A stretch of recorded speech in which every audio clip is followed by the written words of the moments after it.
എല്ലാവർക്കും പുതിയൊരു വീട്ടിലേക്ക് സ്വാഗതം. എല്ലാവരും സന്തോഷമായിട്ടിരിക്കുകയല്ലേ? അപ്പോൾ നമുക്കിന്നൊരു ഈവനിങ് സ്നാക്ക് നോക്കാം. ഇന്ന് നമ്മളൊരു മുട്ട നിറച്ചാണ് ഉണ്ടാക്കാൻ പോകുന്നത്. അപ്പോൾ ആദ്യം തന്നെ ഞാൻ 2 മുട്ട എടുത്തിട്ടുണ്ട്.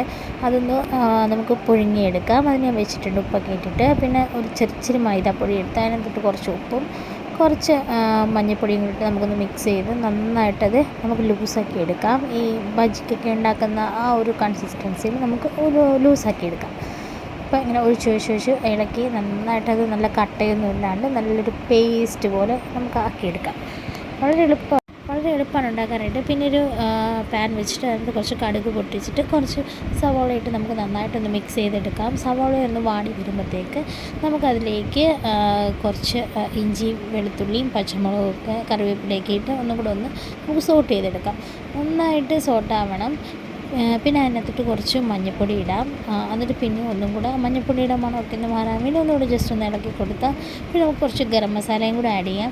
അല്ലെങ്കിൽ കുരുമുളക് പൊടി ഉണ്ടെങ്കിൽ കുരുമുളക് പൊടി ഇടാം. എരിവനുസരിച്ച് നമുക്ക് എന്ത് വേണമെങ്കിലും ഇടാം.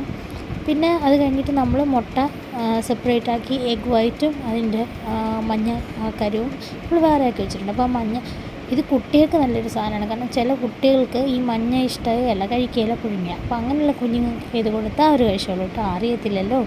അപ്പോഴത്തേക്ക് അങ്ങനെ ഇട്ട് അതും ജസ്റ്റ് നന്നായിട്ടൊന്ന് മിക്സ് ചെയ്തെടുക്കുക. എന്നിട്ട് മുട്ടയ്ക്കകത്ത് നമ്മളത് മുട്ടയുടെ മഞ്ഞയ്ക്ക് പകരം അത് നമ്മൾ ഫില്ലിംഗ് ആയിട്ട് വെച്ചിട്ട് നമ്മൾ ആ മുമ്പേ തയ്യാറാക്കി വെച്ച് ബാറ്റർ ഇട്ടിട്ട് നന്നായിട്ടൊന്ന് ഫ്രൈ ചെയ്തെടുക്കുക. നന്നായിട്ട് ഫ്രൈ ചെയ്യണം.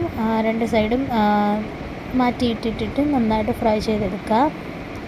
അപ്പോൾ ഏകദേശം ഇതാണ് ഇങ്ങനെ വരും. അപ്പോൾ ഇത് നമുക്ക് ടൊമാറ്റോ സോസിൻ്റെയൊക്കെ കൂടെ കഴിക്കാൻ നല്ലതാണ്. കുഞ്ഞുങ്ങൾക്കൊക്കെ ഭയങ്കരമായിട്ട് ഇഷ്ടപ്പെടും. അപ്പോൾ എല്ലാവരും ഒന്ന് ട്രൈ ചെയ്ത് നോക്കുക. ഇപ്പോൾ ഈ ഒരു നോമ്പ് സമയത്തൊക്കെ നല്ലൊരു ഡിഷാണ്. അപ്പോൾ നോക്കുക. അപ്പോൾ ഓക്കെ, ടാറ്റാ.